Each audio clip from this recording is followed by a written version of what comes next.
우리는 이제 전문가로 이 메디컬 스킨케어 전문가로 이제 거듭나는 거예요. 미용인에서 이제 메디컬하고 같이 가는 거예요. 그래서 대학에서는 제가 이제 배웠던 대학에서는 그 에스티테이션이라고 하더라고요. 어떤 교수님들은 이제 그쪽 분야를 벌써 조금 전망 있게 보시고, 우리나라가 워낙에 뷰티 쪽으로 한류가 막 일어나고 있으니까 해외 나가서는 그렇게 벌써 활동하고 계신 분들이 있거든요.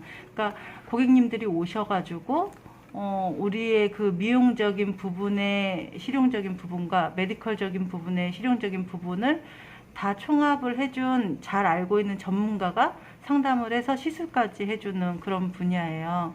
그런데 우리나라에서는 아마 그게 반영구 분야 정도는 또 그렇게 전문가로 만들어질 수 있는 제도가 생기지 않을까, 그렇게 생각을 하고 있고요.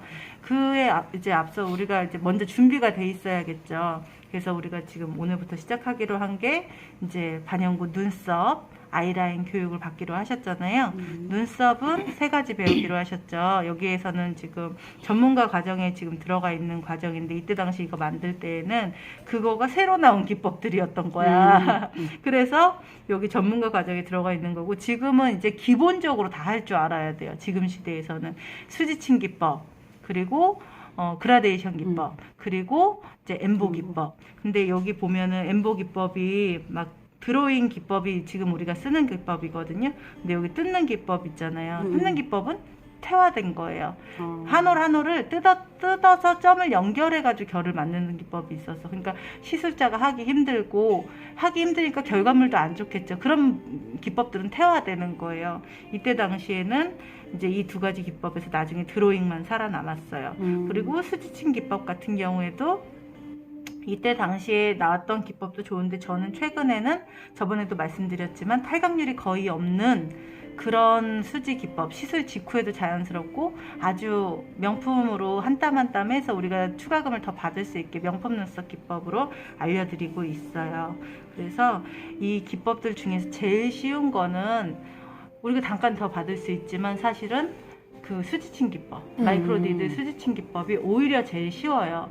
그렇기 때문에 제일 쉬운 거는 그냥 마지막에 배울 거예요. 그거는 간단하게 배워서 하실 수 있기 때문에. 더 시술 테크닉이 어려워서 오래 걸리는 걸 먼저 배우실 거예요. 그래서 우리는 오늘 기계 먼저 배울 거예요. 그라데이션을 우리가 기계로 해본 적이 없잖아요. 손톱 하시니까, 손톱은 우리가 바르는 거는 해봤지만, 붓터치는 해봤지만, 기계는 또 다르거든요. 그래서 그라데이션이 잘 깔려 있어야지 완성도가 있거든요. 그래서 우리가 손님이 오시면 거의 콤보 눈썹을 할 때 1차 때 그라데이션을 깔고 음영을 아주 자연스럽게 라이트 브라운으로 깔고, 2차 때 오셨을 때 눈썹을 다크 브라운으로 한 올 한 올 결을 만들어서 콤보 눈썹을 자연 눈썹으로 해요.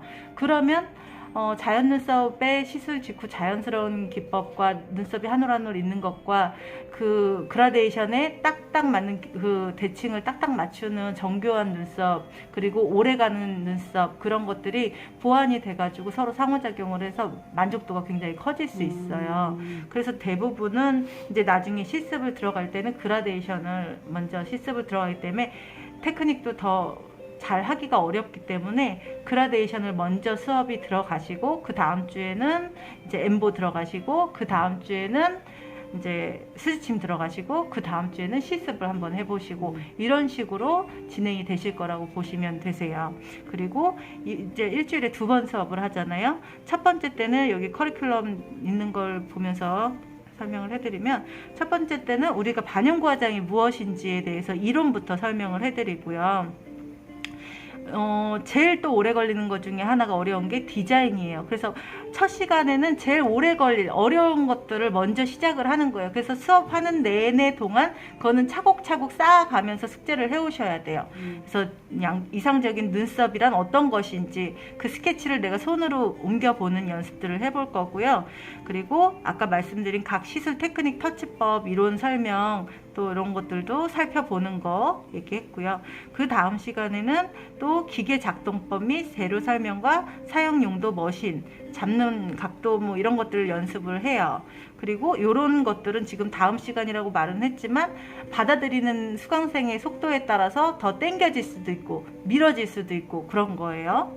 그 다음 시간에는 이론 및 이상적인 눈썹 스케치 잡아주기. 그래서 한쪽 눈썹을 먼저 연습해보고 잘한다. 그러면 양쪽 눈썹이 들어가는 거예요. 이게 왼쪽 눈썹은 또 더 어렵거든요.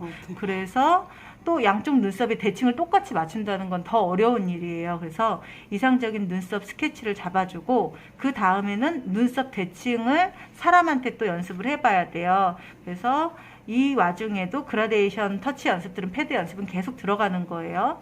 그리고 색소 배합 이론 같은 경우에도 잘 또 공부를 해둬야지 나중에 계속 해마는 게 색소 배합 이론이거든요. 아까 그 색소들 보여드렸잖아요. 그것들을 이 손님 유행에 따라서 어떻게 배합을 비율을 어떻게 할 것인가 그런 것들. 그리고 자연 눈썹 엠보 터치법을 익히실 거예요. 엠보 터치법이 들어간 다음에는 이거 그라데이션하고 엠보까지 익혔다. 그러면 그 다음부터는 쉬워요. 아이라인 금방 하실 거고요. 입술 뭐 금방 하실 거고요. 그 다음에는 뭐 다른 것들도 배우시면 좋은데 고객 응대와 홍보 마케팅, 이제 제가 많은 경험들이 있잖아요. 그런 거에 대해서 또 설명을 해드릴 거예요. 어떻게 써먹을 건지 졸업할 때쯤 되면은 그런 것들이 막 이제 궁금하고 직접 와닿아서 자꾸 질문도 많아지시고 그러실 거거든요. 어떻게 해라. 제가 저번에 말했죠. 첫 번째 때 오늘 얘기해드릴 거는 지금부터 만나는 모든 사람들과 화제를 반영구 화장에 맞춰라. 자꾸 그런 것들을 꺼내라 얘기를 했고, 나중에 이제 반영구 화장을 들어갈 때쯤을 대비해서 오늘부터는 모델들을 섭외를 해 놓는 거예요. 근데 내 가족이 아닌 이상은 무조건 비용을 받으시라고 꼭 말씀을 드려요. 내가 무료로 해주고 제일 첫 실습으로 하기 좋은 사람은 엄마예요. 그래서 첫 실습이 굉장히 중요한 게 자신감이 차이가 확 나버려요. 예를 들어서 까다로운 친구를 데리고 왔어. 첫 시간에 그럼 걔하고 나면 난 반영구는 이제 못하겠어. 나 이거 괜히 배웠나 봐. 이렇게 되실 수가 있고, 엄마를 해드렸는데 엄마가 너무 만족해 하셔. 그러면 주변 가가지고 엄마 친구들한테 우리 딸이 이거 배웠는데 너무 잘해 얘기하면은 막 승승장구가 되는 거예요. 그래서 첫 모델 실습은 굉장히 중요하기 때문에 대부분은 마음이 편해야지 잘 나오잖아요. 우리 마지막 수업에 그 데모 해요? 모델 그렇죠. 데려와서? 그렇죠. 그래서 실질적으로 하는 방법을 이제 하실 수 있도록 제가 지도를 해드려요. 그래서 엄마한테 얘기해 두시고 그 외에도 바로 이어질 수 있게 모델들을 처음에는 내가 뭐 50% 할인해 주겠다 뭐 이런 줄을 세워놔요. 자꾸 많이 세워놨어요. 아니, 저는 지금 하시는 원장님들은 워낙에 본인 샵들이 있으니까 그거 걱정은 안 해. 솔직히 그거 걱정은 안 하는데 자신 있게 얘기는 해놨는데 시술만 열심히 해서 잘만 하면 다 잘 바로 써먹으실 분이라고 생각을 해. 그래서 뭐 특히나 이 중에서도 제일 기대가 있는 건 네일아트 하시는 선생님들은 손이 워낙에 섬세하니까 진짜 빨리 배우거든요. 그래서 저는 걱정은 안 하고 있습니다. 진도도 아마 빨리빨리 나가게 되지 않을까 기대하고 있어요. 그래서 전반적인 테스트 과정을 거쳐서 이제 실습 위주로 뭐 이제 디자인하는 거부터 상담하는 거부터 시술하는 거 뭐 이게 연고 바르는 거 그런 것들도 어떻게 해야지 더 흡수가 잘 되는지 그런 노하우부터 해서 자세, 우리가 디자인 잡을 때의 자세 이런 것들 다 구체적으로 한번 실습을 해볼 거예요. 그래서 근데 이제 마지막 시간에 그 세 가지 기법을 다 할 수는 없잖아요. 그 손님 누구를 데리고 오느냐에 따라서 거기에 맞는 기법을 대신 해보겠죠. 그날 같이 할 수 있는 기법이 있으면 두 가지를 들어갈 수도 있고, 같이 하면 안 되는 기법이면, 예를 들어서 아까 말씀드린 그라데이션과 자연 눈썹 기법은 그날 같은 날 하면 안 돼요. 그래서 따로 3주 후에 리터치 때 결을 넣는 거거든요. 예를 들어서 그러니까 어떤 분이 오시느냐에 따라서 이분은 근데 수지를 해야겠어. 그러면 수지가 들어갈 수도 있고, 그라데이션과 기계 터치와 수지는 또 같이 들어갈 수도 있고, 이게 뭘 할지는 그 모델을 어떻게 데리고 오시냐에 따라서 실습이 달라질 거예요. 그리고 보통은 입술을 이거 반영구를 전체로 다 배우시거든요. 기계 그라데이션하고 수지가 같이 들어갈 수가 있어요? 네, 같이 들어갈 수가 있어요. 대신 아까 제가 말씀드린 명품 눈썹은 수지만 당일날 해야 돼요. 탈각률이 없어야 되기 때문에 기계랑 같이 들어가면 안 돼요. 그래서 이런 것들은 지금 말해도 잘 모르실 수 있는데 수업을 하면서 계속 반복하면은 어느 순간에 깨닫게 되실 거예요.